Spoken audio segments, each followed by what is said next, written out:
우리가 미래를 알고 또 누군가의 마음을 안다는 것은 사실 우리가 좀 갖고 싶은 마음들 중에 또 갖고 싶은 능력들 중에 하나라고 생각을 합니다. 누군가의 미래를 또 내 자신의 미래를 아는 것 이것도 참 좋은 일 같고 또 누군가의 마음을 아는 것 이것도 참 갖고 싶은 능력인데 문제는 그 미래를 알았을 때 암울한 미래를 알게 된다면 별로 좋아하지 않을 것 같아요. 또 누군가의 마음을 아는데 그 사람이 나에게 나쁜 마음, 앙심, 또 욕하는 마음을 알고 있다면 그 역시도 불편하다는 거죠. 그것을 알지만 그것을 드러내는 것은 쉽지가 않다는 것이죠. 당신 나한테 이런 마음 가졌죠? 라고 이야기하면 누가 믿을 수 있겠습니까? 아무도 그 사람, 오히려 뭐라 하는 사람을 뭐라 하지 그 나쁜 마음을 품은 사람을 뭐라 하는 경우는 별로 없기 때문입니다. 예수님의 심정이 바로 지금 그런 심정인 것 같아요. 미래를 아세요. 어떤 미래를 아실까요? 자신이 십자가에 못 박힐 미래를 아세요. 또 어떤 미래를 아시나요? 제자들이 배신할 것이다 라는 그 미래를 알고 계시다는 것이죠. 그리고 또 그 제자들의 마음도 아십니다.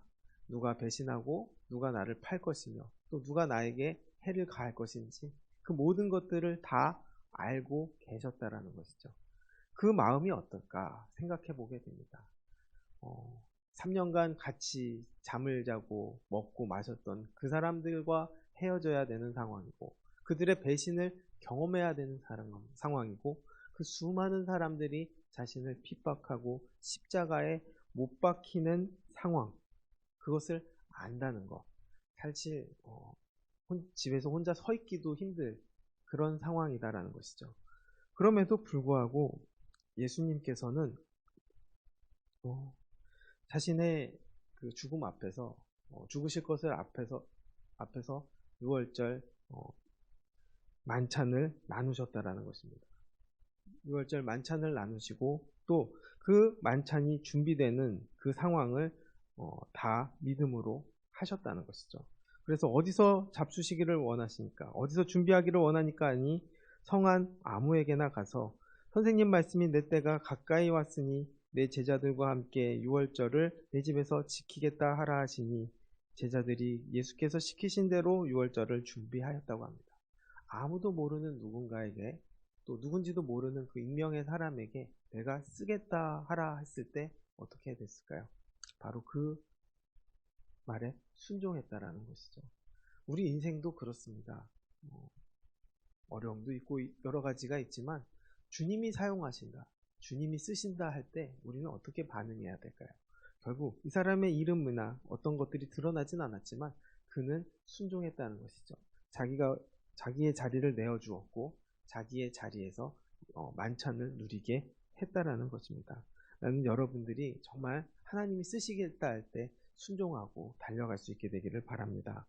그런데 문제는 뭐냐? 그 만찬의 자리에서 결국 예수님을 배반하는 사람들의 이야기가 나온다는 것이죠.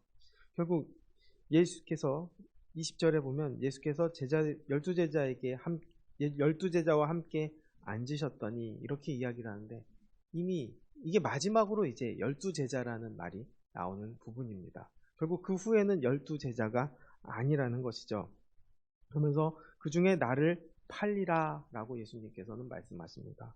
그랬더니 예수님의 제자들이 뭐라고 이야기하냐 몹시 근심했다라는 것입니다.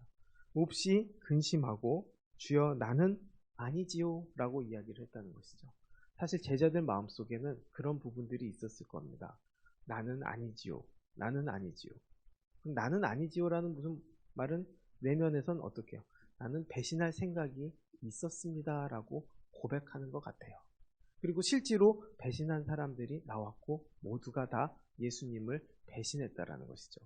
이걸 보면서 느끼는 것은 우리네 마음속에서는 예수님과 함께 있지만 또 예수님과 함께 있지만 다들 배신할 수 있는 마음을 갖고 있다라는 것이죠. 왜 배신을 하려고 할까요? 자기 이권 때문입니다. 내가 예수님 따라갔다가 자칫하면 죽는 거 아닌가? 내가 예수님 따라갔다가 원래 내가 바랬던 그 자리에 올라가지 못하는 거 아닌가? 이것들이 무너진다라고 생각하면은 사람은 거기서 배신할 수 있다라는 것이죠. 거기서 의리를 따지는 사람이 그렇게 많지 않다라는 것이죠. 함께 자고 먹고 또 하나님의 말씀을 나누고 또 그 수많은 기적을 봤음에도 여전히 제자들은 자신들을 생각했고 거기서 나만 아니면 돼 이런 생각을 하지만 그 마음속에는 내가 배신할 생각이 있었다라는 그 찔림이 그 안에 있었다라는 거죠. 여기서 더 나가서 그 유다 같은 경우는 랍비어라고 이야기를 합니다. 랍비어 나는 아니지요 라고 대답했다는 것이죠. 모든 제자들이 주여 나는 아니지요라고 이야기할 때 유다는 랍비라고 이야기합니다. 선생님 저는 아니지요라고 이미 예수님을 주라고 생각하지 않기 때문입니다. 이미 주라고 생각하지 않았기 때문에 벌써 제제사장들에게 팔았고 위치를 알려줬고 또 은 30냥을 이미 받았다라는 것이죠. 그것을 받았고 그로 인해서 진짜 배신을 했다는 것입니다. 그러나 예수님께서는 나를 팔 자가 있다라고 이야기를 하셨다는 것이죠. 이 이야기를 하신 이유는 뭘까요? 결국 돌아오라, 돌이키면 용서를 받을 것이다 라고 예수님께서는 유다에게도 또 제자들에게도 기회를 주셨다라는 것입니다. 우리는 늘 예수님께 회개하며 살아가는 인생입니다. 그리고 예수님은 언제든지 돌아오라, 돌이키라 하면은 예수님께서는 다 용서해 주십니다. 그런데 문제는 끝까지 용서하지는 않으신다는 것이죠. 어느 순간 용서받아야 될 때를 지나면 아무리 예수님께서 용서하신다 할지라도 사람은 끝까지 그것을 배신하고 또 그 돌이키지 않는데 우리는 그렇게 되지 않기를 원합니다.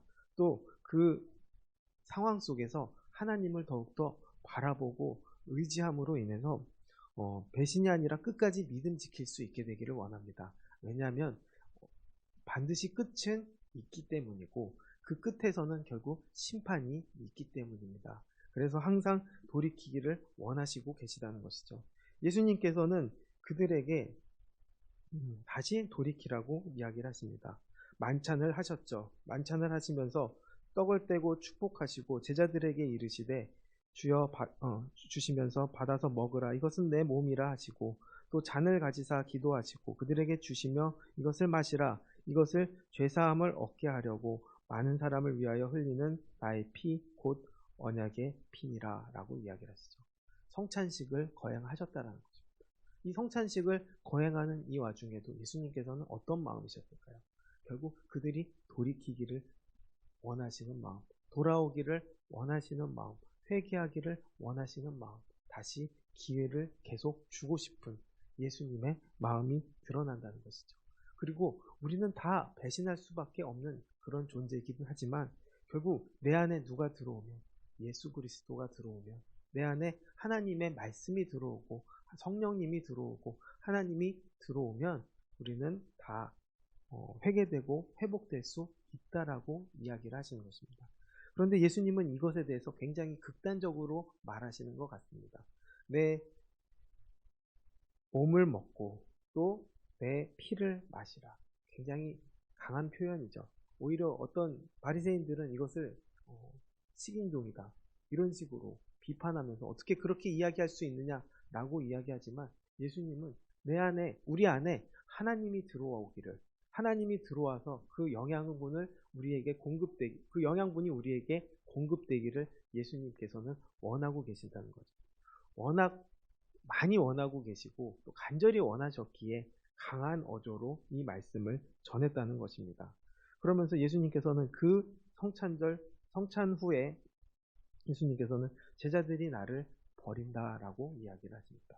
그리고 그러나 예수님께서는 내가 살아난 후에 너희보다 먼저 갈릴리로 가리라라고 말씀하고 계신다는 것이죠. 결국 미래를 다 아시기 때문에 이런 말을 하고 계신다는 것이죠. 우리가 죽음 앞에서는 미래가 없다라고 생각이 들지만 예수님의 말씀, 결국 예수님의 말씀에는 내가 살아난 후에라고 말씀을 하고 계십니다. 살아난다는 건 뭘까요? 죽음을 넘어섰다라는 것이죠. 희망을 이야기하는 것입니다. 예수님은 미래를 다 알고 계셨기 때문에 결국 살아난 후에라는 말씀을 통해서 결국 우리에게 다시 희망을 주신다는 것이죠. 처음 시작할 때는 뭔가 암울하게 느껴졌어요. 죽음을 앞두고 있는 상황, 배신을 당하는 상황. 그 상황을 생각한다면 아마 힘들었을 겁니다. 그러나 그 상황을 넘어서 이미 살아난 후에 먼저 갈릴리에 가서 준비하시겠다는 말씀이 바로 우리에게 희망이 된다는 것이죠. 어떤 희망일까요? 죽음을 넘어서는 희망, 또 용서를 받는 희망, 또 하나님의 심판의 때에 결국 다시 붙잡힌 바다 하나님 나라에서 우리가 누리는 그 희망을 예수님께서는 주고 계시다는 것입니다. 그러나 우리는 여전히 믿음이 약해요. 또 여전히 믿음이 약할 뿐만 아니라 내 자신을 믿을 수조차 없다라는 것이죠. 33절에 보니까 베드로가 대답하여 이르되 모두 주를 버릴지라도 나는 결코 버리지 않겠나이다. 예수께서 이르시되 내가 진실로 너희에게 이르노니 오늘 밤 닭이 울기 전 네가 3번 나를 부인하리라 라고 말씀을 하십니다. 베드로의 마음은 진심이었을 것 같아요. 나는 정말 하나님 배신할 마음이 없습니다. 또 나는 정말 하나님과 예수님과 함께하고 싶습니다. 내가 죽더라도 내가 지금 그동안 해온 게 있는데, 그동안 내가 믿음으로 살아온 게 있는데, 내가 주님과 함께해서 무리를 걸었던 그 기억이 있는데 어떻게 내가 주님을 배신할 수 있겠습니까? 아마 이런 생각을 가지고 진심으로 예수님께 자신의 마음을 고백했을 것입니다. 문제는 뭘까요? 그런 그 베드로가 배신했다라는 것입니다. 이것을 보면서 생각나는 것은 사람은 결코 사람을 믿어서는 안 된다는 것이죠. 내 자신도 믿어서는 안 되고 그 누구도 믿어서는 안 된다는 것이죠. 우리가 아침에 마음 다르고 점심에 마음 다르고 저녁 때 마음이 다 다릅니다. 그런데 우리가 우리 마음이 한결같다라고 이야기할 수 있을까요? 또 우리 마음에 내 자신이 의리가 있다라고 고백할 수 있을까요? 사실 우리는 그렇게 고백할 수 있는 존재들이 아니라는 것입니다. 목사인 저도 믿을 수 있는 존재가 아니고 또 여러분의 각각의 사람들도 다 믿을 수 있는 존재가 아니라는 것이죠. 그렇게 사람을 보면 우리는 실망할 수밖에 없지만 우리는 누구를 믿습니까? 가장 믿을 수 있는 분을 믿는 것이죠. 바로 예수님을 믿는 것입니다. 우리가 예수님을 붙잡아야 하는 이유도 거기에 있습니다. 우리는 바뀔 수밖에 없습니다. 또 우리는 부족함을 느낄 수밖에 없습니다. 그러나 그 부족함을 채워주시고 끝까지 우리를 지켜주시고 끝까지 우리를 인도해 주시고 그 구원을 위해서 우리를 위해 목숨까지 버렸던 그분을 믿는 것이 결국 우리의 신앙생활이고 우리의 삶이 되어야 한다는 것입니다. 오늘 하루 정말 그 믿을 수 없는 그 인생이지만 우리가 다시 예수님을 붙잡게 되기를 원합니다. 또 우리가 배신할 수밖에 없는 그런 사람들이지만 예수님께 다시 돌이켜서 용서를 구하고 오늘 하루도 살아갈 수 있는 은혜를 누리게 되기를 원합니다.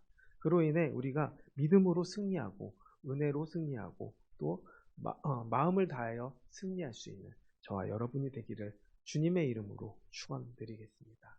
기도하겠습니다. 하나님, 우리가 하나님의 마음을 다 모릅니다. 또 우리 자신도 우리 자신이 믿을 수 없는 그런 존재들입니다. 그렇기에 예수님을 붙잡습니다. 예수님을 의지합니다. 또 예수님을 바라봅니다. 아버지, 끝까지 믿을 수 있는 믿음 우리에게 허락해 주시옵시고 늘 성령 충만하고 말씀으로 무장되어서 정말 영적인 전신갑주를 입고 늘 살아갈 수 있게 주님 함께하여 주시옵소서. 그리고 끝까지 믿음으로 우리가 이 마지막 때에 승리할 수 있는 은혜도 허락해 주시옵소서. 모든 영광 주님께 돌리며 예수님의 이름으로 기도드렸습니다. 아멘.